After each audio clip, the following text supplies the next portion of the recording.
حضرت جی فرماتے تھے پہلے لوگ سنتے نہیں، جو سنتے ہیں وہ سمجھتے نہیں، جو سمجھتے ہیں وہ کرتے نہیں، جو کرتے ہیں وہ جمتے نہیں۔ کبھی گشت میں آئے کبھی نہیں آئے، کبھی مشورے میں بیٹھے کبھی نہیں بیٹھے، کبھی شب جمعہ کو گئے کبھی نہیں گئے، کبھی سہروزہ لگایا کبھی نہیں لگایا، کبھی مسجد کو وقت دیا کبھی۔ ایسا آدمی تبلیغ میں ترقی کرے گا؟ کیا کرے گا بتاؤ؟ جو ہر حال میں کرے گا وہ جمے گا، اور جو ہر حال میں نہیں کرے گا وہ پتجھڑ کی طرح جھڑ جائے گا، جیسے درختوں کے پتے جھڑ۔ جب تبلیغ کو پیچھے کرتا ہے اور دنیا کے کاموں کو آگے کرتا ہے تو تبلیغ پیچھے نہیں ہوتی، وہ خود ہی پیچھے ہو جاتا ہے۔ تبلیغ میری وجہ سے نہیں چلتی، یہ دھوکہ لگ جاتا ہے آدمی کو۔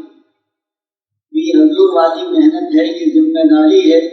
ہر زمانے انبیاء کرام آتے رہے اور محنت فرماتے رہے، اللہ تعالیٰ ان کی محنتوں کو قبول فرماتے رہے اور انسانوں کو ہدایت دیتے رہے اور دنیا سے کفر و ضلالت کو مٹاتے رہے۔ آخر میں حضرت محمد صلی اللہ علیہ وسلم تشریف لائے۔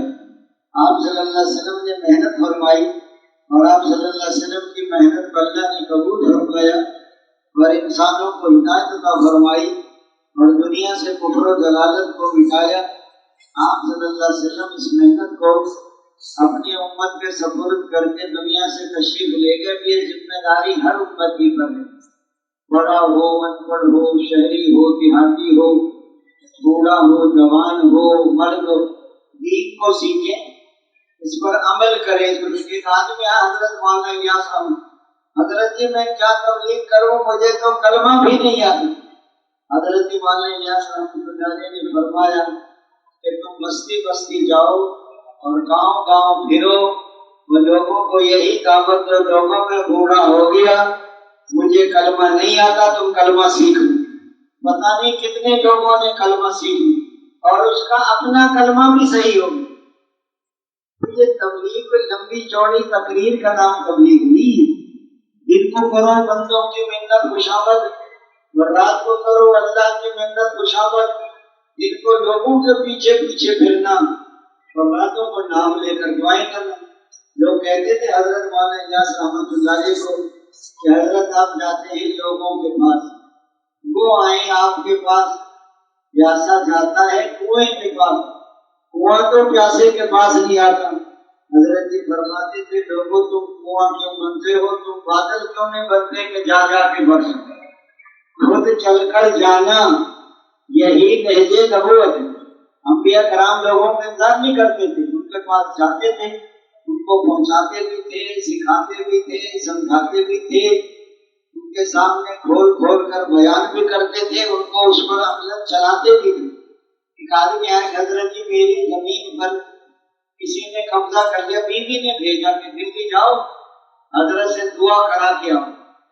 وہ آیا تھا دعا کرانے کے لیے، اس کو 4 مہینے کی جماعت میں بھیج دیا حضرت نے کہ یہ جاری جماعت اس میں چلے جاؤ۔ وہ بیچارہ دعا کرانے آیا تھا۔